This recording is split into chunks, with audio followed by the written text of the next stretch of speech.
mới khơi được tất cà phêបែបនេះបងប្អូនប្រកាសជាចង់ញ៉ាំកាហ្វេតែម្ដងហើយសំខាន់យើងឆុងជាមួយនឹង mocha pot ទៀតហើយវិធីឆុងគឺងាយបំផុតគ្រាន់តែបងប្អូនមើលវីដេអូនេះឲ្យចប់ណាហើយលើកនេះគឺប្លែកជាងល្មុនបងប្អូនគឺយើងឆុងកាហ្វេជាមួយនឹងពងមាន់តែម្ដងណាហូបមិនត្រឹមតែស្វាងទេមានកម្លាំងតែម្ដងហើយបងប្អូនចង់ចេះ mocha pot គ្រាន់តែមានមួយឈុតនេះគឺបងប្អូនអាចឆុងញ៉ាំនៅទីណាក៏បានដែរណាបងប្អូនដែលមានចម្ងល់ទាក់ទងនឹងការបើកអាជីវកម្មកាហ្វេឬក៏ចង់លក់កាហ្វេបងប្អូនអាចតាក់ទង Telegram ខាងក្រោមគឺ095 71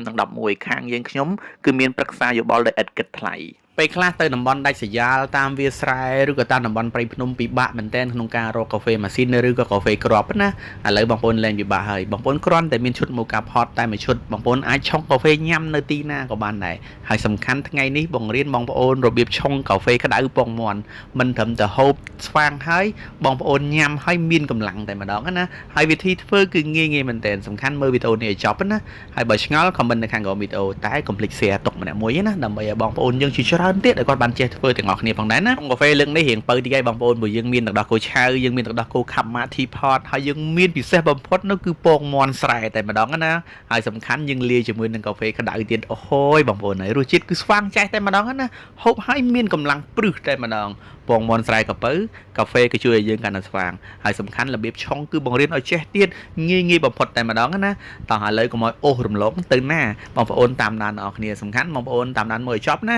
ឥឡូវហ្នឹងយើងត្រូវការឧបករណ៍កិនគ្រាប់កាហ្វេមួយឬក៏ grinder កិនដៃបងប្អូនអញ្ចឹងកាលណាដែលបងប្អូនកិនភ្លាមយកមកឆុងភ្លាមឈ្ងុយគឺភ្លាមតែម្ដងបងប្អូនឥឡូវនេះសូមបញ្ជាក់បងប្អូនថាបើកិនកុំម៉ត់ពេកបងប្អូនកាលណាតែម៉ត់ពេកវាអាចនឹងឆ្ងៀមណាអញ្ចឹងបើក្រើមពេកក៏អត់សូវឈ្ងុយអញ្ចឹងបងប្អូនសេរីមកល្មមដែលបងប្អូនពិសាទៅមកឈ្ងុយមកឆ្ងាញ់បងប្អូនពិសាណាបងប្អូននៅពេលដែលយើងកិនគឺផ្ដោតបែបណាតម្រូវជាមួយនឹងការឆុង mocha pot យើងអមថាលេខ150យើងកិនមកល្មម150ទៅកុំកិនតុកកាលណាដែលយើងកិនតុកយកមកឆុងលើកក្រោយអត់ឆ្ងាញ់ទេព្រោះសាច់កាហ្វេដែលយើងកិនតុកវាបាត់ក្លិនបាត់រសជាតិចឹងណាបងប្អូនពេលដែលយើងដោះកំសៀវ mocha pot បងប្អូនគឺយើងដោះទៅខាងឆ្វេងណាហើយនៅពេលដែលយើងរឹតគឺយើងរឹតទៅខាងស្ដាំដៃបាទប្រហែលបើយើងដោះរួចហើយកន្លែងយើងចាក់ទឹកនេះបងប្អូនបើយើងចាក់ទឹកក្តៅគឺយើងលះពុះជាងតែយើងចាក់ទឹកធម្មតាដាំក៏បានដែរហើយនៅពេលបងប្អូនចាក់ធ្វើម៉េចឲ្យទៀបជាងវ៉ាល់នៅក្នុងវីដេអូដែលខ្ញុំបានបង្ហាញមិញណាហើយបន្តទៀតបងប្អូនគឺយើងដាក់សាច់កាហ្វេដែលយើងបានកិនអំបញ្ញមិញហើយសាច់កាហ្វេនេះយើងដាក់មកពេញមាត់ខាងលើមកបើយើងចង់ថ្លឹងបងប្អូនថ្លឹងយក15ក្រាមណាហើយការដែលថ្លឹង15ក្រាមនេះគឺយើងតម្រូវជាមួយនឹងកំសៀវ mocha pot លេខ150 ml បាទហើយបន្តមកទៀតយើងត្រូវការกระดาษ filter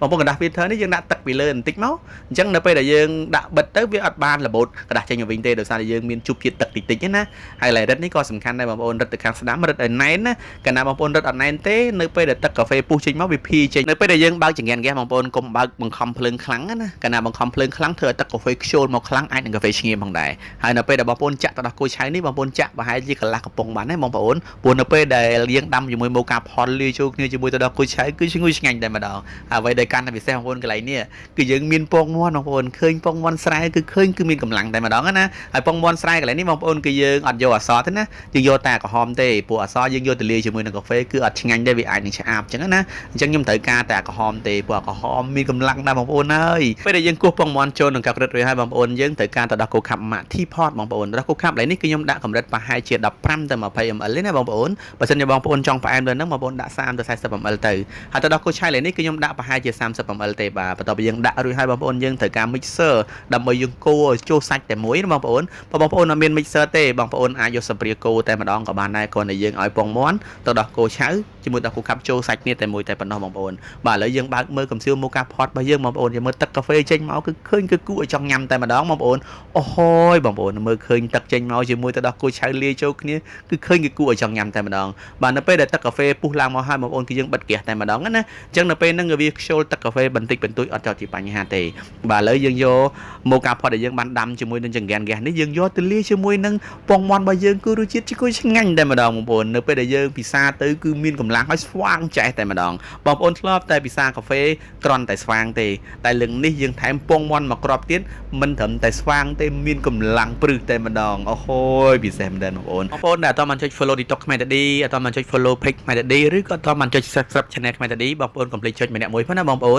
នបើសិនជាខុសឆ្គងណាមួយសង្ឃឹមថាបងប្អូនអធិស្ឋាននឹងអភ័យទោសផងដែរហើយអរគុណបងប្អូនដែលបានទស្សនាវីដេអូនេះតាំងពីវិនាទីដំបូងរហូតដល់ទីបញ្ចប់ផងដែរអរគុណស្នាល្អទាំងអស់គ្នា